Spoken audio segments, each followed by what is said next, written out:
प्रियंका जी, आपकी बारी है। सवाल है कि एकजुटता सिर्फ दिखाना है, बोलना है, फिर अगले ही लाइन से हमला करना है, या ये वो वक्त है जब हमें पाकिस्तान को सबक सिखाना है? Good question, you are a good question. Pakistan को हम सबक कैसे सिखाएंगे? जब हम एकजुट रहेंगे, जब हम सेना के साथ रहेंगे। कल ही हमारे एयरफोर्स के चीफ ने कहा ना कि डिफेंस के लिए जितनी भी परियोजनाएं साइन होती हैं, लेकिन डिफेंस को सही समय पर कुछ भी नहीं मिल पाता। उन्होंने तो ये तक कह दिया, जब आप साइन करते हैं, वादा पूरा नहीं कर सकते, तो वादा देते काहे हैं, वादा करते क्यों हैं? ये तक सवाल उठाया। क्या बोला तूने? उसके अलावा इनके राज्य और सवाल तो ये भी है कि ऑपरेशन सिंध, जो भाजपा के विधायक है रणबीर सिंह पठानिया, उन्होंने क्या बोला? अगर मैं वो उनके सेंटेंस दोहराऊं, कान खड़े हो जाएंगे। उन्होंने कहा कि एयरफोर्स सो रही थी जब ऑपरेशन सिंदूर हो रहा था। उन्होंने यहां तक एयरफोर्स को नालायक बोल दिया। जनता माफ नहीं करेगी। इन विधायक से ज्यादा कोई नालायक होगा जो जवानों को नालायक बोलता है। उसके अलावा राज्यसभा सांसद, इनके राज्यसभा सांसद हैं, वो कहते हैं कि महिलाओं का सिंदूर इसलिए वहां मिट गया पहलगांव में क्योंकि वो महिलाएं वीरांगनाएं नहीं थी। जिस महिला का सिंदूर मिटा, उसको न्याय देने की जगह, उसको ये बताने की जगह कि किसकी चूक थी, वो जिम्मेदारी उसके सुहाग की मिटने की उस पर डाल रही। इससे शर्मनाक और क्या बात होगी? औकात मेरे। उसके अलावा इनके मंत्री कर्नल सोफिया कुरैशी को पाकिस्तानियों की बहन बोलते हैं। उनको पार्टी से निकालने की जगह मोदी जी उनके कदमों पर ही चल पड़े। मोदी जी ने क्या किया?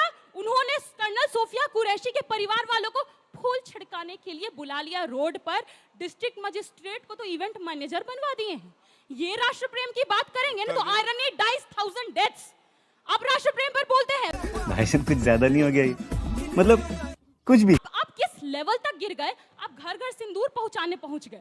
सिंदूर दान, अंजना जी बिहार से हैं, सिंदूर दान सिर्फ और सिर्फ पति करता है, गैर मर्द सिंदूर दान नहीं करता है। और अगर यही भाजपा वाले लफंगे बिहार में औरतों के पास पहुंच जाते हैं ना घर घर सिंदूर पहुंचाने, हौंक देती महिलाएं वहां पर।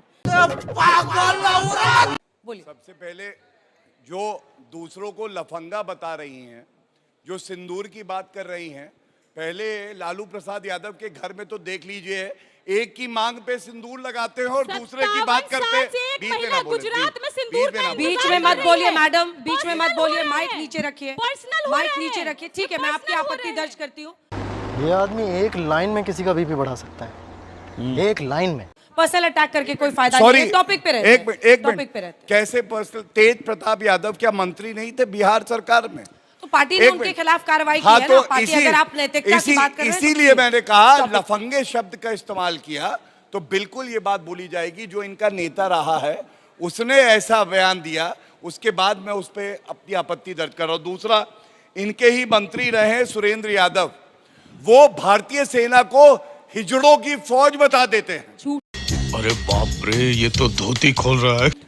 झूठ नहीं है मैडम, 2023 का उनका बयान है। अग्निवीर जब स्कीम लॉन्च हुई, अगर जानकारी ना हो तो पढ़िए लिखिए। मैं ये उम्मीद, चौथी पास तेजस्वी यादव, 8वीं पास राबड़ी देवी, 5वीं पास बीच में क्या बौखला क्यों गई है आज दीदी?